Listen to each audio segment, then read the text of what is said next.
Voici Tam Tam Tropical, votre émission d'information et de débat sur l'Afrique et sa diaspora, conçue et présentée par Juvénal Noël.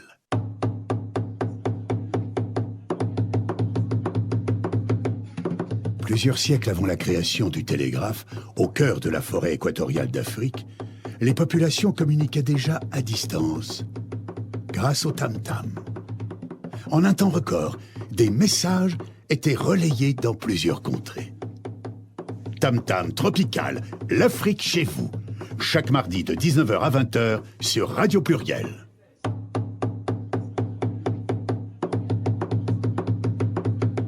Tam Tam Tropical, votre magazine sur l'Afrique, conçu et présenté par Juvénal Noël.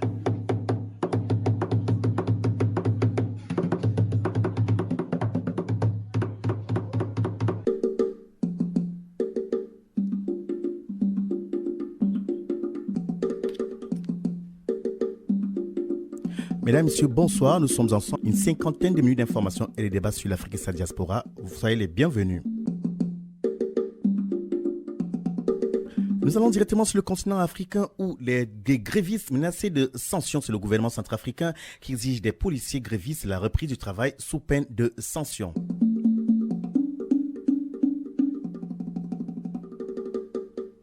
Au Burundi, Mbonimpa retrouve la liberté. Les autorités au Burundi ont libéré une figure de la société civile qui avait été arrêtée dans la foulée des manifestations qui secouent le pays depuis dimanche dernier.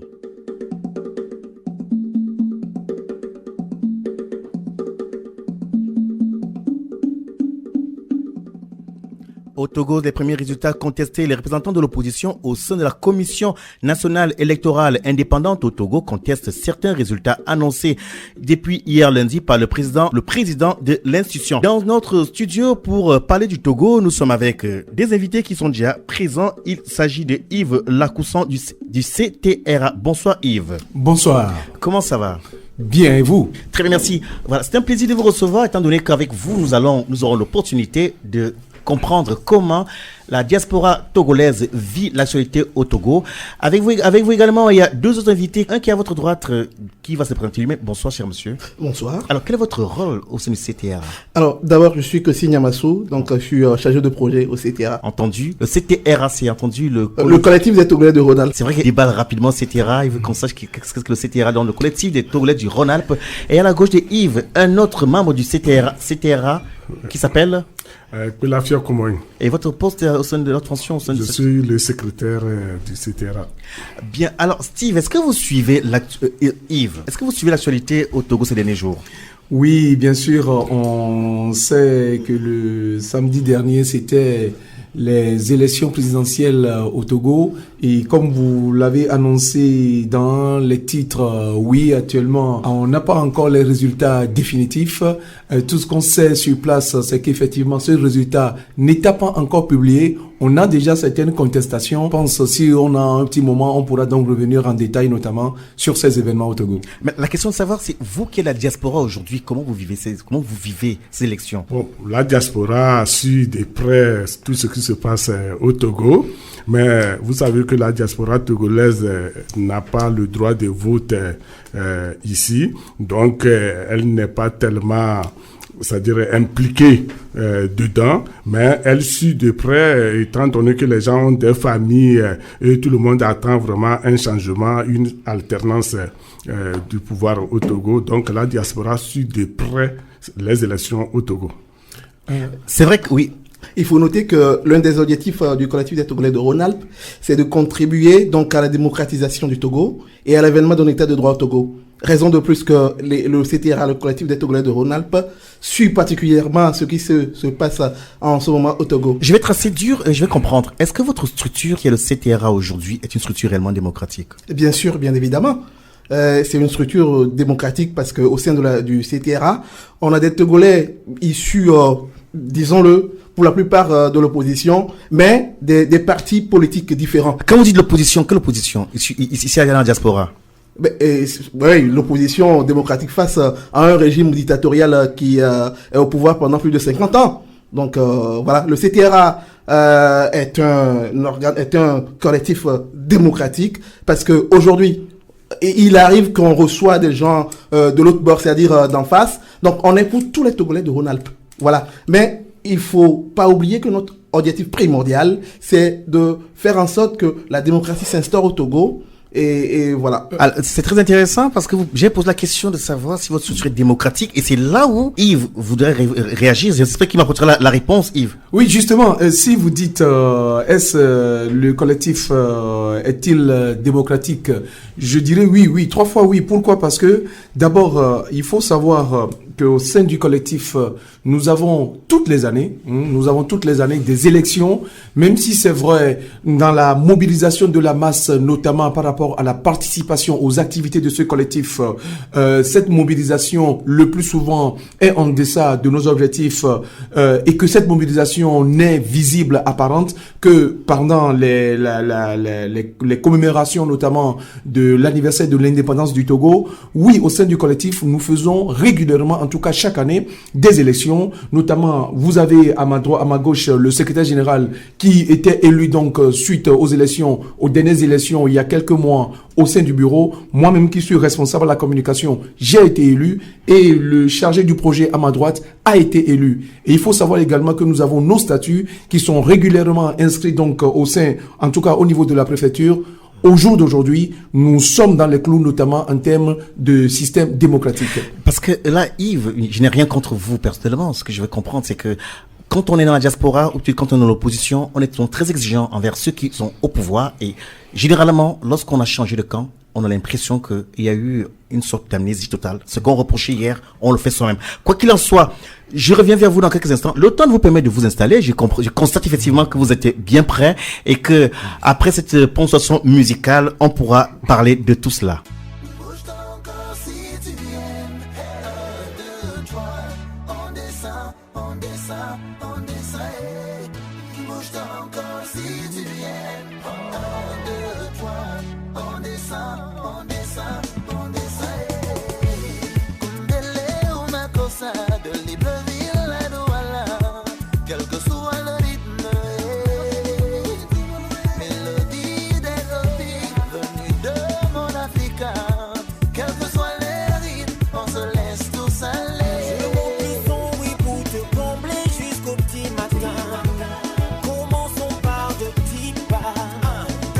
Rappelle ça comme tu veux, tu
Tam Tam Tropical, c'est tous les mardis soirs de 19h à 20h sur Radio Pluriel.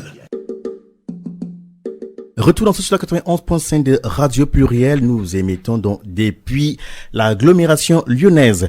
Pendant que nos invités s'installaient, un autre invité, et non des moindres, nous a rejoint. Il s'agit de Patrick Mbeko depuis le Canada. Bonsoir Patrick Mbeko. Bonsoir. Pour ceux qui ne connaissent pas Patrick Mbeko, il est co-auteur d'un livre très intéressant dont le titre est Stratégie du chaos et du mensonge. Poker. Pourquoi un tel livre dans la zone des Grands Lacs alors qu'il y a plusieurs écrits? D'abord, merci pour l'invitation.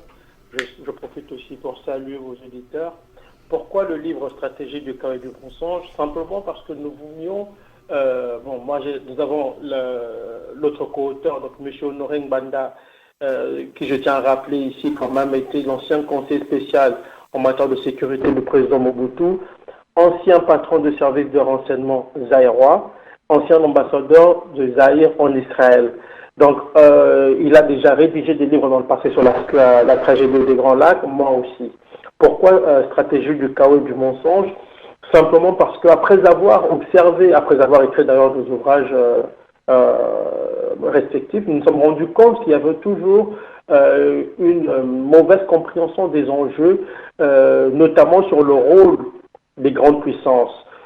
Souvent, avec la crise des Grands Lacs, on a vu des hommes politiques congolais, mais aussi africains, aller vers l'Occident pour chercher des solutions à cette problématique-là. Alors, nous nous sommes dit qu'il y avait un problème parce que pour nous, il était clair, et d'ailleurs c'est amplement documenté, que cette guerre qui oppose la RDC à ses voisins immédiats est avant tout pilotée des États-Unis, notamment du Pentagone. Et donc, c'est pour apporter cette nouvelle dimension au niveau de la compréhension que nous avons écrit Stratégie du chaos et du mensonge pour désigner par ces stratégies une mécanique de chaos mise en place par les puissances occidentales pour exploiter les richesses de cette région, notamment de la République démocratique du Congo. Très bien. Patrick Mbeko, merci beaucoup. On ne vous laissera pas tout nous dire parce qu'effectivement, on vous garde jusqu'à la fin de l'émission. Il sera donc question tout à l'heure donc de commenter avec nous l'actualité en provenance de l'Afrique. De nouveau, on va faire le tour dans ce studio. Nos amis invités de studio viennent du CTA, entendu le collectif des Togolais de la région Rhône-Alpes. C'est bien cela? C'est bien cela. Alors, il y a le chargé de communication qui est Yves Lacoussan, qu'on connaît assez bien.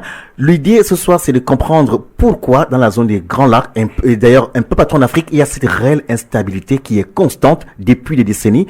On en vient parfois pour la question de savoir si les Africains sont si peu intelligents au point de s'entretuer. Ce continent qui semble aujourd'hui très porteur est aujourd'hui, malheureusement, on va le dire, le continent dont les fils viennent mourir au large des côtes européennes. C'est triste. Donc, Patrick Mbeko sera là pour nous éclairer donc, sur ces livres qu'il a co-écrit avec monsieur Honoré Ngbanda. Au Burundi, où l'un des leaders donc, de la liberté a été libéré, les autorités burundaises ont libéré une figure de la société civile qui avait été arrêtée dans la foulée des manifestations qui secouent le pays depuis dimanche dernier. Pierre Clavé Mbonimpa a retrouvé la liberté ce mardi dans l'après-midi suite à un lever des boucliers soulevé par son arrestation. Les autorités lui reprochaient d'inciter au soulèvement populaire. C'est l'avocat de l'activiste qui a confirmé à la presse sa remise en liberté. Alors, pour rappeler aux autres, donc, effectivement, c'est que passe au Burundi que le président actuel voudrait briguer un nouveau mandat. C'est le cas pour plusieurs dirigeants africains. Faure est sur la même lancée. Faure Yadema, le président du Togo. On sait que le président Kabila de la République démocratique du Congo est sur la même lancée. Et la question, c'est de savoir, pour la diaspora, quel message, quel signal? En Afrique, il n'y a pas d'homme capable de diriger pour qu'il y ait une alternance. On veut comprendre. Pourquoi? Yves Lacoussan. Alors, je voudrais revenir d'abord notamment sur le problème donc, que vous évoquiez tout à l'heure.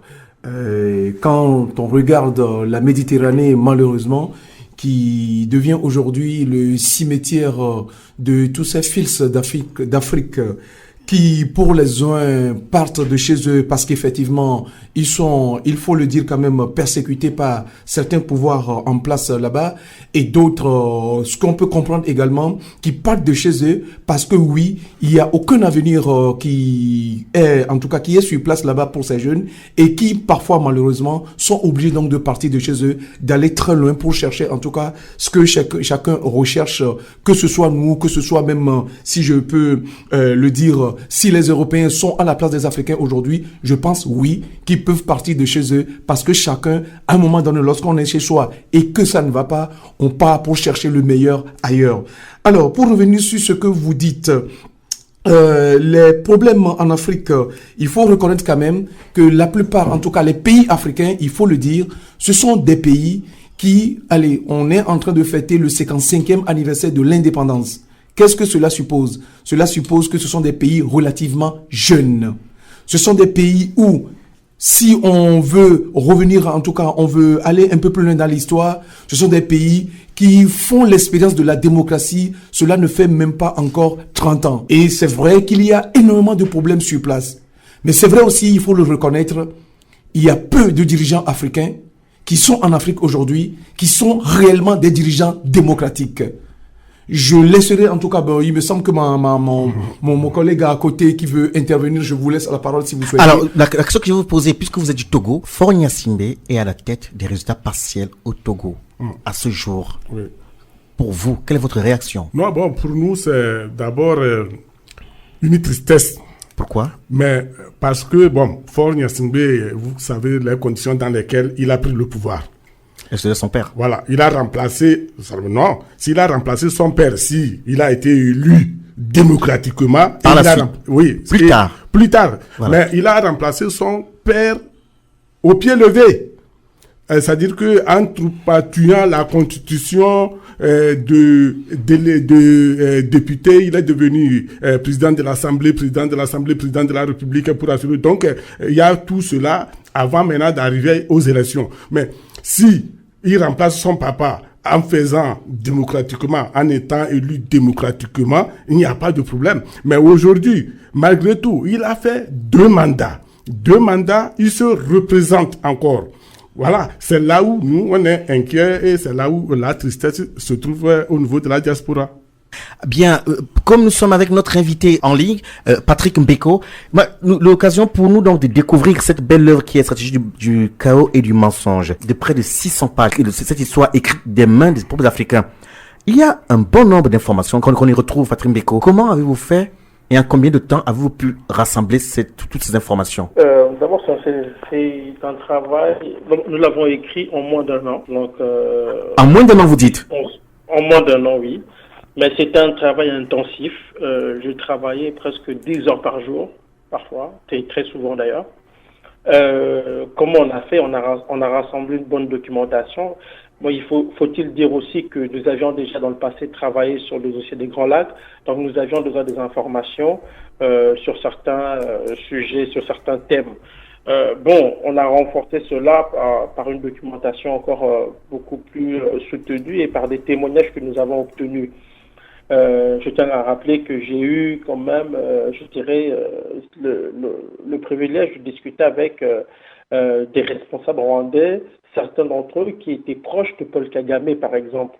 Et l'un d'entre eux a été assassiné en Afrique du Sud le 1er janvier 2014.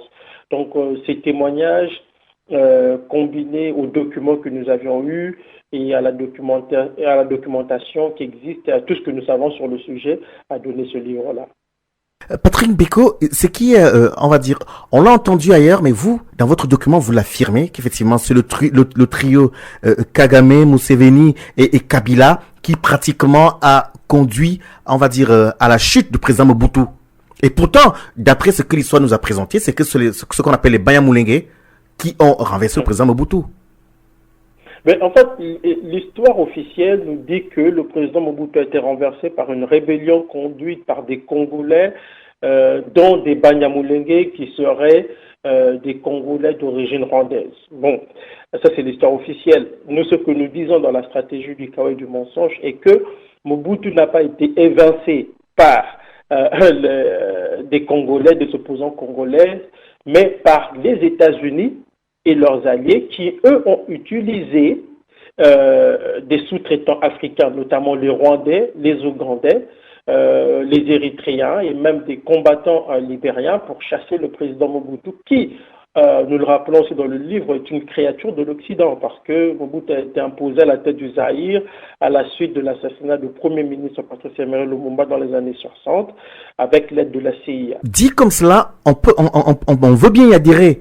Mais la question, c'est de savoir aujourd'hui, depuis que le président Kabila est au pouvoir, on a vu certaines personnes, quelques-uns de l'ancien régime qui ont également flirté, qui flirtent avec le pouvoir, mais cela n'est pas dénoncé. On va dire, pour ceux qui suivent l'actualité au quotidien, les Congolais ont repris le contrôle de leur pays, mais c'est pas ce que vous affirmez dans le livre. En fait. Pour vous aujourd'hui, effectivement, le pays, on va dire, est sous tutelle. Enfin, il n'est pas entre les mains des Congolais. Mais oui, nous disons clairement que le pays est sous tutelle et sous occupation. Et nous, en tout cas, nous présentons beaucoup d'éléments qui étaient cela. Je vous donne un exemple. Quand la guerre éclate en 1996, donc on présente cette guerre comme étant une guerre de libération du Congo des griffes de la dictature du président Mobutu. Mais que viennent faire les forces spéciales américaines sur le terrain? Pourquoi les États-Unis mettent à la disposition des armées d'invasion leurs satellites militaires? Pourquoi les États-Unis et le Canada vont court-circuiter la démarche française de mettre un terme au massacre des réfugiés Hutus et des Zaïrois dans la jungle congolaise, dans la jungle zaïroise à l'époque, donc actuellement congolaise? Simplement parce que, en fait, le visage que nous mettons sur la couverture du livre, donc le visage de Kabila, le visage de l'actuel Kabila, de Museveni et de Kagame, ce sont les visages des sous-traitants africains, de nègres de service. Mais sur la même couverture, parce que les gens ne voient pas bien, quand on regarde derrière la fumée, il y a 5 autres visages, cette fois des dirigeants occidentaux, donc les véritables metteurs en scène du chaos. Voilà pourquoi nous affirmons clairement que ce ne sont pas ces Africains-là qui ont fait la guerre au président Mobutu, mais les puissances qui sont en arrière et qui, au fil des années, ont imposé une feuille de route pour mettre le Congo sous tutelle et sous occupation des troupes des Nations Unies, par exemple. Ce qui est surprenant, c'est que dans votre document, vous venez même à mettre en doute la MONUSCO, qui est quand même une structure des Nations Unies. Oui. En fait, tout ce que nous disons, il faut se référer à l'histoire. La MONUSCO, l'actuelle mission des Nations Unies au Congo, est la deuxième mission de l'ONU, après la première mission des années 60, parce que je tiens à rappeler que lorsque la crise éclate au Congo en 1960, il y a une mission des Nations Unies qui est déployée au Congo. Et cette mission-là va participer à l'assassinat du Premier ministre Patrice Emery Lumumba. C'est ce que j'explique dans mon premier livre, Le Canada dans les guerres en Afrique centrale. Et on voit, quand on analyse le rôle des casques bleus dans plusieurs pays africains, on se rend compte que ces casques bleus-là ne maintiennent pas la paix, mais participent à des stratégies tracées ou peaufinées par ceux qui les envoient là-bas, c'est-à-dire leurs maîtres occidentaux. Dans le cas du Congo, on le voit clairement, on pille devant les casques bleus. Parfois, les casques bleus même participent au pillage. On viole des femmes. Devant les casques bleus, ça ne bouge pas. Et dans le livre, nous reprenons le témoignage d'un haut responsable de la mission des Nations Unies au Congo que j'ai rencontré et qui a été clair. Il m'a dit, écoutez, M. Mbeko, c'est une affaire de gros sous. Ce sont des minerais, ce sont des millions de dollars. La situation ne changera pas si les Congolais ne se prennent pas en charge. Parce que nous sommes là. Il est vrai qu'il y a des gens qui sont là au sein de la mission des Nations Unies, qui sont de bonne foi, mais la réalité est que c'est tellement politisé que rien ne sortira de tout ça si les Congolais ne se prennent pas en charge. Parce que la mission des Nations Unies est le bras exécutant des puissances qu'il a déléguées au Congo. Alors, à ce point, la difficulté, c'est que si on en vient donc à mettre en doute si les Nations Unies on peut pas leur faire confiance, à votre avis aujourd'hui, à qui ferait-on confiance? Les Africains doivent faire confiance en eux-mêmes. On parle de la mission des Nations Unies au Congo. Mais dans le cas de la Côte d'Ivoire, qui est très récent, la mission des Nations Unies a joué le même rôle ambigu. Dans le cas du Rwanda, parce que j'ai travaillé, je connais très bien le dossier rwandais pour avoir travaillé pendant très longtemps, je tiens à rappeler ici que le président Habyarimana du Rwanda et Cyprien Taryamira du Burundi ont été assassinés le 6 avril 1994 par les troupes Tutsi de l'armée patriotique rwandaise avec l'assistance de certains membres des Nations Unies, de la mission des Nations Unies. Le patron de la mission des Nations Unies à l'époque, le Canadien Roméo Dallaire, alors j'ai consacré un chapitre de mon premier livre à ce monsieur, qui est présenté comme un héros, mais qui dans les faits, était sous commandement américain au Rwanda. Et c'est ce que nous voyons aujourd'hui. Il y a une anecdote, il y a une confidence que m'a faite un responsable de la mission des Nations Unies au Congo. Il m'a dit ceci, il dit, vous savez, M. Mbeko, chaque semaine, des attachés de défense ou des responsables des chancelleries occidentales dans votre pays rencontrent certains membres de la mission, ils sont briefés sur tout ce qui se passe. Comment une mission de Nations Unies, qui est censée être une mission neutre, comment des fonctionnaires de cette mission vont rendre des comptes à des responsables de leur pays d'origine, dans leurs ambassades. Donc, si les Africains doivent faire confiance à des gens, c'est à eux-mêmes, pas à des structures mises en place par l'impérialisme malin pour les dominer. Voilà. Posez vos questions au 04 78 21 05 95. Un auditeur est en ligne, voulait poser une question, monsieur. Bonsoir. Oui, bonsoir. Alors, posez votre question, s'il vous plaît. Voilà, en fait, j'arrive, je ne viens pas pour poser des questions, je viens simplement déjà vous présenter. Hein.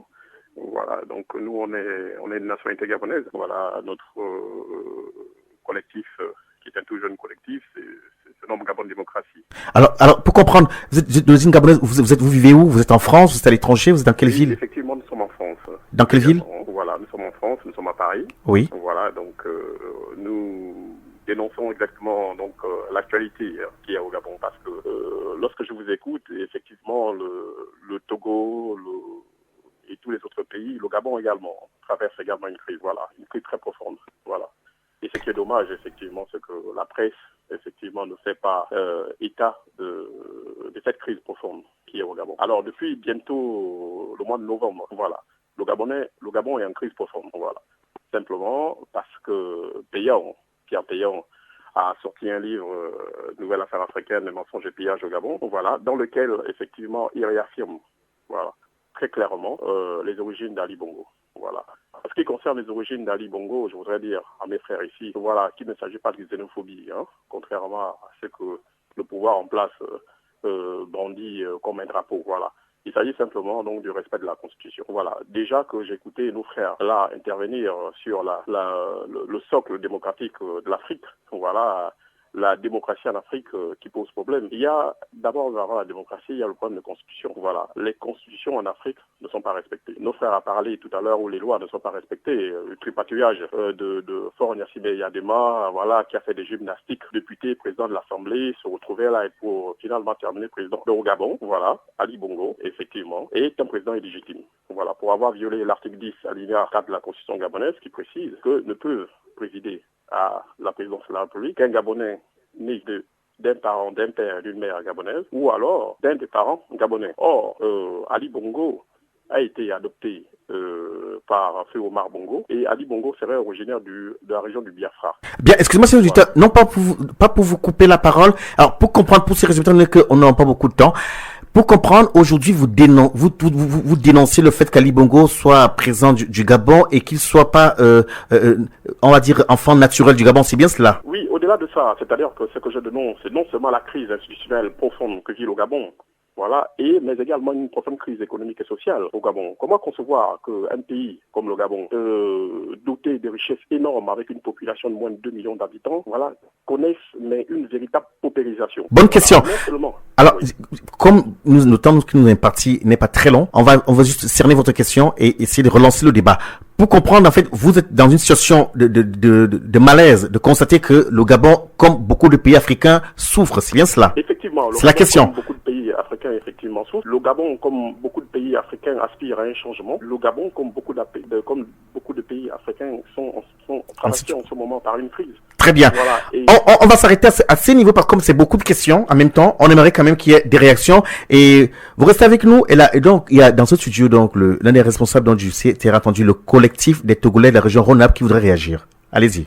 Moi, j'ai écouté les deux, celui qui est au Canada et notre frère gabonais. Alors, je précise, celui qui est au Canada, il s'appelle Patrick Mbeko. Il est historien, il est chercheur, il est géopolitologue, il est auteur du livre Stratégie du chaos et du mensonge. Il nous éclaire aujourd'hui sur ces documents-là. Allez-y, répondez. Voilà, moi, depuis tout ce qui se passe, que les migrants meurent dans la Méditerranée, la Constitution, on tripatouille la Constitution, moi, la responsabilité, 90% de la responsabilité, c'est les Africains eux-mêmes. Et il y a trop de contradictions, trop de paradoxes, souvent dans les raisonnements des Africains. On accuse l'Occident. Alors, quand vous dites les Africains eux-mêmes, il faut préciser une chose. Oui. Aujourd'hui, il faut faire un distinguo entre les peuples africains qui subissent, il faut le reconnaître, entre les dirigeants africains. Oui, les dirigeants. Alors, vous faites les dirigeants et le peuple. Pas ensuite, et le peuple. Expliquez-nous. Voilà, je prends l'exemple du génocide rwandais. Génocide rwandais, on nous dit la France est complice. Mais ce ne sont pas les Français qui ont pris les machettes pour couper les Rwandais. C'est les Rwandais, le peuple rwandais, eux-mêmes qui se sont coupés. Mais si un Français vient me voir de prendre machette, moi, d'aller couper mon ami Yves, je peux refuser. Mais s'ils n'ont pas refusé, c'est qu'ils sont responsables, ils sont eux-mêmes responsables. Voilà, c'est ça, ce sont les Africains eux-mêmes qui sont... Par exemple, je vous donne encore un exemple. On accuse l'Occident. Demain, si un Blanc, un Français fait une vidéo, dire que bon, l'Afrique est le continent d'avenir, vous allez voir, les Africains vont nous envoyer la vidéo pour dire que voilà, un Blanc a dit. Oh, on accuse les mêmes Blancs. Un Blanc a dit que l'Afrique ceci ou cela. Mais cela veut dire qu'il aime tellement l'Afrique plus que son pays, la France, ou bien son pays, l'Amérique. Non! C'est ce que moi je dénonce, c'est-à-dire ces contradictions que moi je dénonce. C'est que celui qui est au Canada, Patrick Mbeko, il a dit que c'est les Congolais eux-mêmes qui doivent prendre en charge, c'est que leur problème. Là, il a raison. Mais si lorsque je ne sais même pas, un pétard éclate, les gens fuient pour venir rester en Belgique, danser dans les boîtes de nuit, mais on ne peut pas prendre, c'est-à-dire régler nos problèmes. D'accord. Alors, c'est là où donc on se tourne vers notre invité qui est non des moindres ce soir. Je dois reconnaître qu'il n'est pas facile d'avoir Patrick Mbeko, encore moins Monsieur Honoré Ngbanda, qui est l'un des co-auteurs de ces livres, vu leur agenda très chargé. Et effectivement, je dois souligner, je remercie encore une fois de plus Patrick Mbeko en sens que le rôle qu'il joue aujourd'hui pour éclairer les Africains n'est pas très gratifiant dans le sens que parfois ça coûte à nos fils, à nos frères, à nos sœurs. Patrick Mbeko, face à ce que vient de dire en fait ce responsable du collectif de Togolais de la région Rhône-Alpes, dans votre livre, vous trouvez que en Afrique, pour le cas par exemple du Congo, que on fabrique des rébellions où les rébellions sont plus ou moins instrumentalisées. Faites-nous comprendre. Oui, c'est que d'abord, si vous permettez, je peux juste compléter ce qu'a dit mon frère en studio. Je pense que les responsabilités sont partagées. Quand on dit que la responsabilité est purement africaine, nous rendons un service à ceux qui entretiennent aussi le chaos dans nos pays.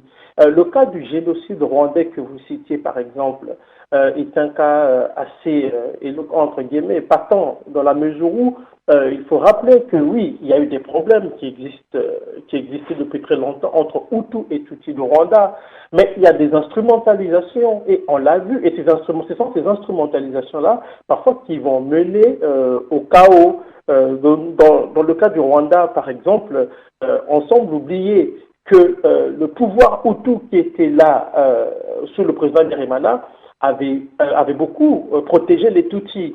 Mais que s'est-il passé? Pourquoi du jour au lendemain, il y a eu des tensions ethniques et les positions se sont radicalisées?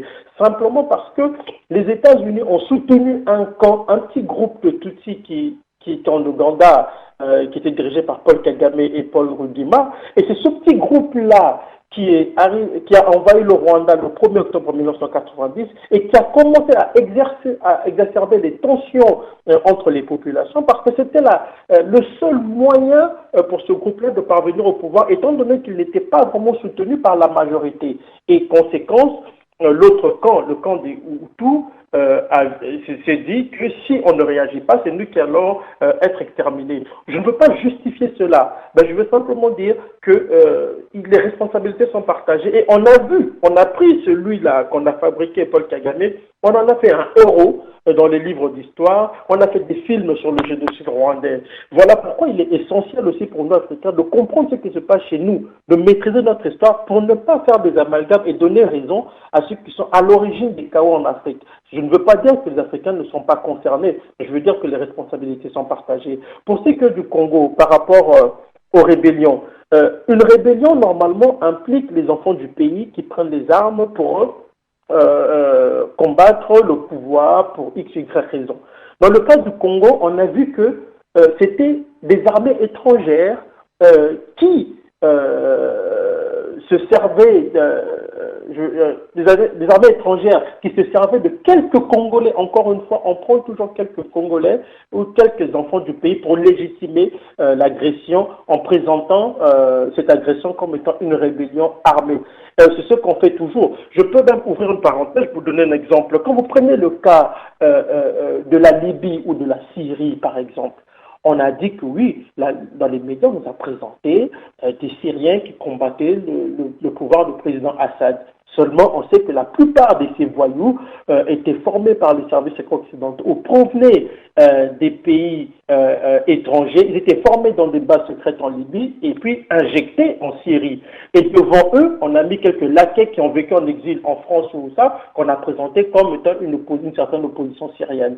Donc la nuance est importante et c'est la même stratégie qu'on a toujours appliquée au Congo. Et les rapports des Nations Unies sont très clairs. Par exemple, en 2001, les experts qui ont enquêté sur place vont dire, par exemple, que au Congo, l'armée rwandaise a réussi à incorporer au sein de l'armée congolaise entre 35 000 et 50 000 hommes de troupes. Vous vous rendez compte?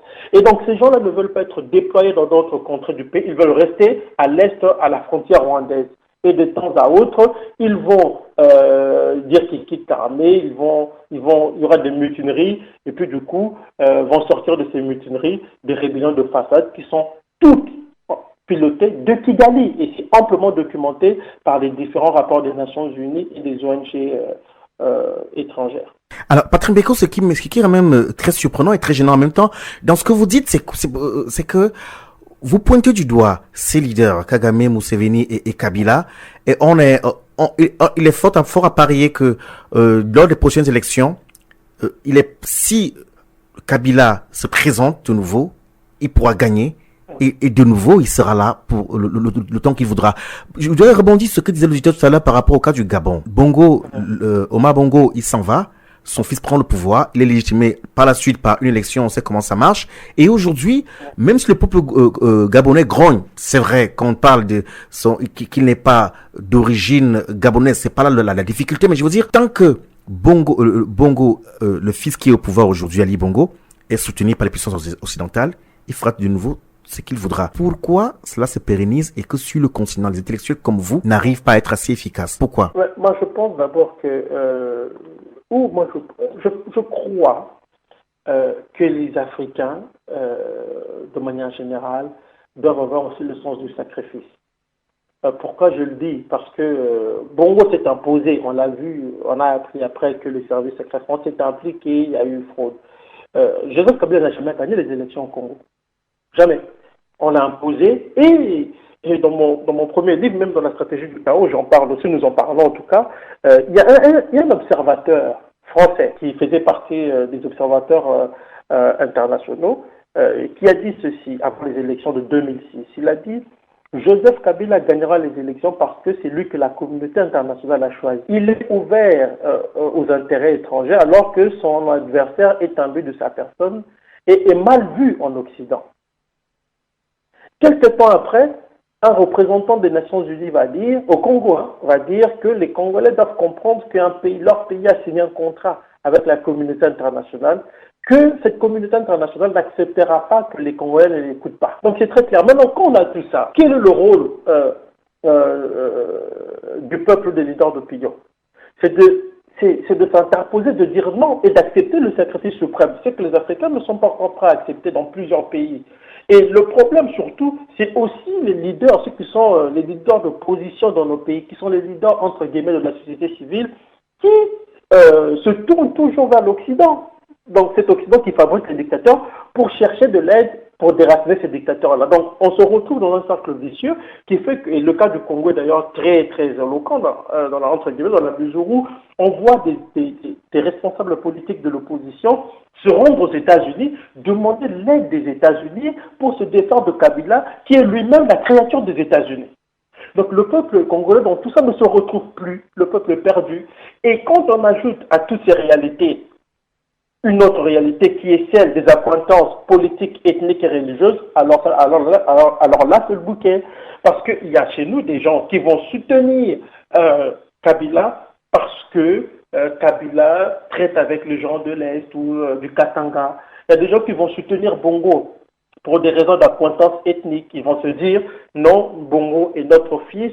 Ceux qui disent qu'il n'est pas notre fils sont contre la République. Donc c'est ça le problème qu'il y a chez nous. On n'arrive pas vraiment en Afrique à mettre en avant l'intérêt suprême du pays.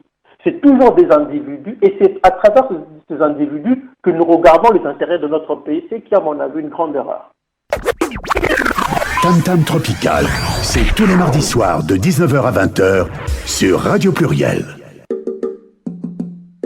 Pendant que Patrick Mbeko donc parlait des réactions dans le studio, alors Yves Lacoussan. Oui, c'est plutôt Christine Yamassou du CDRA. Oui, allez-y. En fait, je voudrais réagir par rapport à ce que vient de dire notre frère du Canada. En fait, en Afrique, il y a un problème qu'on n'a pas résolu, du moins au Togo, c'est le rôle de l'armée. Le rôle de l'armée. On a, par exemple, au Togo, une armée qui est composée à 95% d'une même ethnie. Et c'est cette armée qui souvent joue un jeu dangereux. Je m'explique. Au Togo, en 2005, lorsque le président Yadema était décédé, l'armée rapidement a mis à la place de son père Fort Gnassingbé. Alors, une armée qui est composée de 95%, un peuple qui est assoiffé de démocratie, le peuple est étouffé par l'armée. Alors, d'où l'importance de de ce que vient de dire le monsieur notre frère du Canada, Patrice Mbeko. Et le problème, il est partagé en Afrique. En 1960, juste après les indépendances, effectivement, les Occidentaux ont armé certains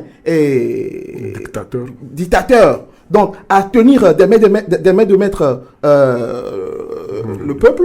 Et donc, conséquence, ces dictateurs sont maintenus sur place pendant 50 ans parce qu'il y a les intérêts en jeu. Il y a les intérêts économiques, les ressources minières. Mais le problème, c'est aussi le rôle que jouent les Africains eux-mêmes. Pourquoi les Africains ne doivent pas être intègres et s'opposer à ces personnes étrangères? Pourquoi ces Africains ne doivent pas privilégier l'intérêt de la nation? Tant qu'en Afrique, on ne mettra pas en avant l'intérêt de la nation, on sera toujours dans le sous-développement et malheureusement, il n'y aura pas de démocratie. C'est clairement dit. On va se développer vers le sous-développement. Alors, c'est là où je me tourne vers notre auditeur qui est en ligne. Monsieur, vous êtes toujours là? Oui, je suis toujours là. Alors, vous voulez poser notre question?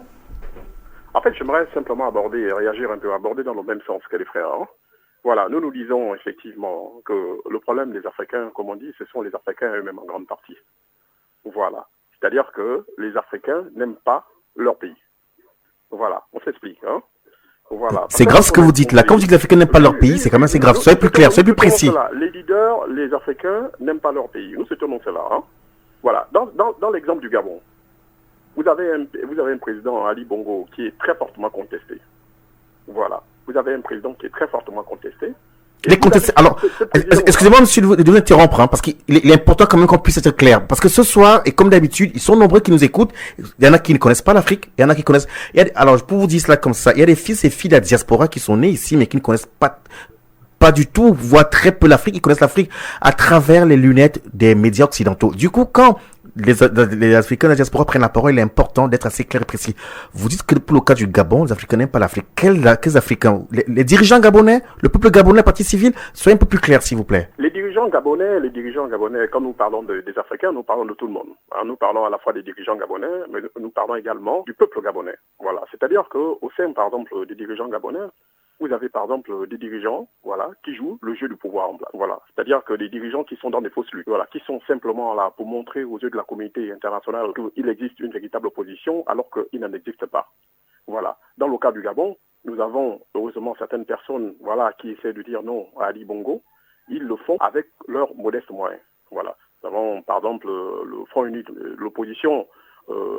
Avec en tête M. Moukani Ouangou, voilà, et qui est un formidable juriste, voilà, qui combat de toutes ses forces, voilà, pour que le système change, accompagné des messieurs comme les Jean Ping qui ont été présidents de l'Union africaine pendant des années. Voilà, quand nous disons que les Africains n'aiment pas leur pays, nous parlons aussi du peuple. Quand le cas du Gabon, je reviens toujours sur le Gabon, hein, voilà, parce que c'est important. Hein. Comme vous voyez qu'un président comme Ali Bongo est fortement contesté, non seulement par rapport à la Constitution, par rapport à la crise profonde que traverse le pays, par rapport à la gestion du pays. Et que ce monsieur-là, sortir, voilà, demande aux Gabonais de l'accompagner, par exemple, dans les meetings.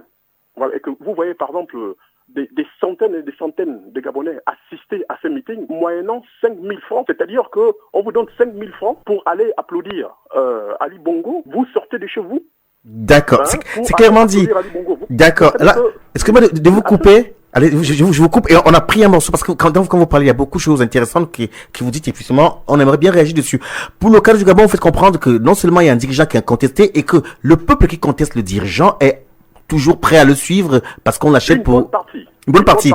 Bien. C'est-à-dire qu'une bonne partie, voilà, une bonne partie est toujours prête à suivre le président en place, moyennant les 5 000 francs qu'on donne ou les t-shirts. D'accord. Souvent, comme on appelle pendant les meetings.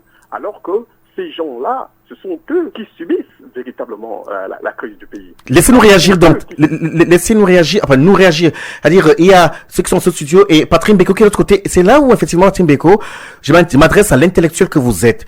On a besoin des gens comme vous pour nous faire comprendre. Comment cela fonctionne aujourd'hui? On voit les dirigeants qui sont, on va dire, adoubés par leurs mentors qui sont en Occident et aussi les peuples qui... tant bien que mal, essaie de dénoncer les actes qu'ils subissent, c'est-à-dire le pays est mal géré, mais cependant, cette partie du peuple continue, il y a une bonne partie du peuple, une frange du peuple qui applaudit, qui accompagne les leaders. Est-ce qu'aujourd'hui, les peuples africains sont prêts à vivre ce qu'on appelle la démocratie, Patrick Beko? D'abord, je commencerai par dire que qu'est-ce qu'on attend par démocratie? Les peuples, ce serait une erreur de faire un copier-coller de ce qui se passe en Occident, parce que même en Occident, ce qu'ils appellent démocratie n'existe pas dans les faits. Ce qui est assez, ce qui est cynique dans le système, entre guillemets, démocratique en Occident, c'est le fait que les moutons acquiescent aux politiques des hommes de pouvoir sans réaliser que ces politiques-là sont néfastes pour eux. Mais on leur fait croire, parce que comme l'a dit Noam Chomsky, l'intellectuel juif américain, il dit il dit exactement ceci. Il dit dans un système démocratique dont à l'occidental, on a remplacé la matraque par la propagande, par l'endoctrinement. Ça veut simplement dire qu'en Afrique, on frappe, alors qu'eux, ils n'ont pas besoin de frapper, ils ont juste besoin de conditionner les esprits et les mains et les pieds vont suivre. Donc, dans le cas de l'Afrique, qu'est-ce qui se passe? C'est que les peuples ont besoin de changement. Ils le veulent. On ne peut pas prendre l'exemple des gens qui vont dans un meeting parce qu'ils ont accepté 5 000 francs, dans la mesure où ces gens-là sont pauvres. En fait, ces gens acceptent pas pour écouter, parce qu'ils n'ont rien à foutre excusez-moi l'expression, de ce que dit Ali Bongo. Ils y vont parce qu'on leur a donné de l'argent qui va les aider à souvenir aux besoins de leur famille. Mais ce n'est pas parce qu'ils acquiescent nécessairement ce que dit Ali Bongo. Et le problème qui se passe, c'est que les peuples africains ne sont pas assez politisés. En Afrique, on a besoin de créer une masse critique comme en Amérique latine aujourd'hui. Parce que vous allez en Amérique latine, vous rencontrez des gens qui ne sont peut-être pas allés à l'école, mais qui sont politiquement blindés et qui comprennent des enjeux et qui comprennent surtout que en face d'eux, il y a l'ordre américain, il y a le Canada qui n'est pas loin pour les déstabiliser. Et ils vont se battre pour que des dirigeants qu'ils ont élus et qui les représentent et qui continuent et qui travaillent pour eux restent là. Mais ils ont en même temps compris, l'éducation politique qu'ils ont là-bas, nous n'avons pas chez nous en Afrique. Voilà pourquoi nous, on essaie d'expliquer modestement les choses, les enjeux en les vulgarisant, en disant, voici les enjeux, voilà ce que nous pouvons faire, mais l'Afrique ne peut s'en sortir que si nous avons une masse critique. Nous avons des masses critiques un peu partout sur le continent. Parce que, vous savez, la désorganisation qui existe dans notre pays, ce n'est pas seulement au niveau du pouvoir. C'est même au niveau on a dit au niveau de l'opposition, mais même au niveau de l'intelligentsia. L'intelligentsia africaine est pourrie. Et c'est ça la réalité. Nous avons des experts, des diplômés, des doctorants et tout ça, qui ont ingurgité des saloperies, excusez-moi, en Occident, et qui vont appliquer en Afrique, et ces saloperies vont détruire l'Afrique sans que ces gens-là ne s'en rendent compte. Et c'est ça le problème. Donc, la misère va se perpétuer de diverses manières, et les tireurs de ficelles, les metteurs en scène de chaos, eux, vont demeurer. On a beau dire que les Africains portent une lourde responsabilité, ce qui est vrai, mais il faut prendre en compte tous les mécanismes de domination qui ont été mis en place pour assujettir l'Afrique.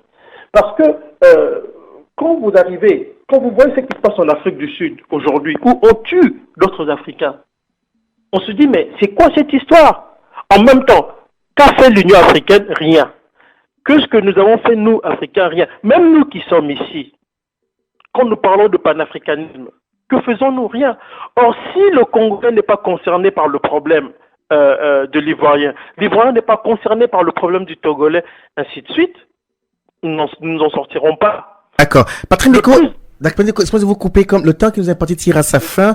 On n'a pas vu le temps passer, mais on espère qu'on vous aura une autre fois. Je dois vous dire aux auditeurs ce soir qu'effectivement c'est un privilège que nous avons de vous avoir parmi nous ce soir. On s'efforcera de nous faire un espace dans votre agenda pour qu'on reparle de nouveau de votre œuvre qui est la stratégie du chaos et du mensonge. On va dire aux conclusions, on ne conclura pas sur le sujet ce soir. Alors, pour nos amis qui sont en studio ce soir, qui nous parlent donc du 55e, si je n'abuse, anniversaire de l'indépendance du Togo, où est-ce que ça se fêtera dans la diaspora? Alors, le 55e anniversaire de l'indépendance du Togo sera fêté cette année le samedi 2 mai 2015 à partir de 19h30 au centre d'activité de Gorge de Loup, 24 avenue Johannes Massé dans le 9e arrondissement de Lyon. Pour comprendre, pourquoi venir là-bas et non chez un ami qui m'invite à boire un pot, parce qu'il fera beau. Pourquoi venir chez vous? Alors, il faut comprendre que le collectif des Togolais du Rhône-Alpes, nous avons un objectif, un projet dont c'est le temps qui nous manquait, sinon ce projet on en reparlera. Pourquoi venir chez vous? Et donc oui, pourquoi venir chez nous? Parce que tout simplement, d'abord, c'est un anniversaire que nous fêtons tous les ans depuis 10 ans pour marquer donc le coup notamment de la libération, puisque la question nous est posée tout à l'heure de certains pays africains.